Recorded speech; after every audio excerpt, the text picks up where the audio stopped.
Sinalubong niyo bang mag-asawa ang bagong taon na may pangatlong miyembro ng pamilya? Congratulations nga pala dahil 2 plus 1 na kayo.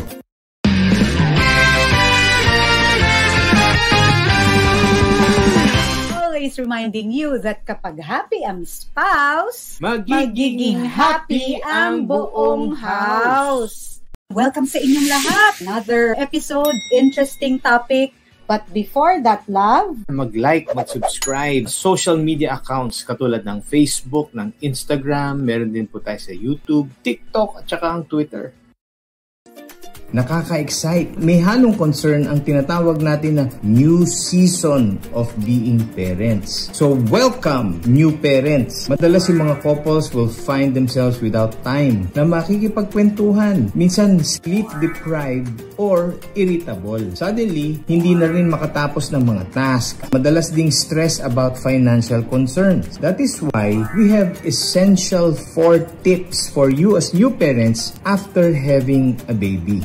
Unang-una, huwag kakalimutan to make sleep a priority. Iba talaga ang challenge. When we aren't getting enough sleep, magiging mainitin ang ulo, madalas nakikipagtalo, at na-exaggerate na rin yung feelings kapag pagod. You try to take a nap as much as possible during the day. Huwag nating i-resist yung urge na manatiling gising sa gabi kahit nakatulog na si baby. Yung ibang tasks or household chores, makakaintay naman yan. Kinabukasan na yan. Magpahinga para meron tayong lakas. Kung possible, you can work in shifts, taking turns with the baby. You can even consider sleeping in separate rooms as this will help you get a better sleep quality. Huwag kakalimutan to make sleep a priority. Ang susunod ay to remember to connect during the 4 critical moments of the day. Ibig sabihin nito, you still greet one another. Kahit sa umaga, 20-second hug or isang 6-second kiss sa paggising ninyo. When you also part during the day, yun ang gagawin natin. Huwag natin kakalimutan na batiin ang bawat isa.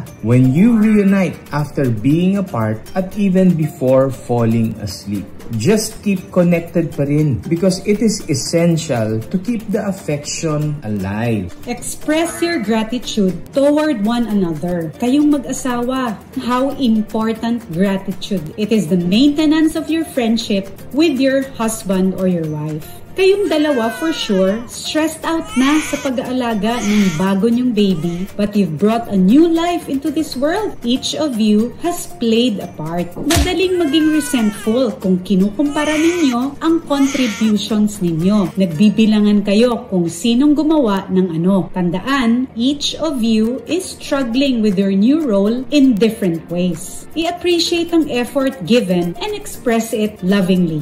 Listen to one another. If we have witnessed a COVID pandemic na we survive in isolation but we can thrive in connection. Napakahalaga talaga ng connection. Kaya wag mong itago ang nararamdaman mo. Remember that the two of you are in this together. Hindi naman kailangan na ayusin ang pighati ng isa't isa. Ang mahalaga, listen and empathize. It's impossible siguro tingnan ang ganitong period of your relationship. So try to focus on its joy. Isipin nyo kung paano nyo mas mapapadali ang buhay na may pang-trio na sa pamilya. Thus, get easier. Kung magiging komportable na kayo sa roles ninyo and kung makatulog na rin si baby. So, just keep into the rhythm and hopefully get back to your intimate connection.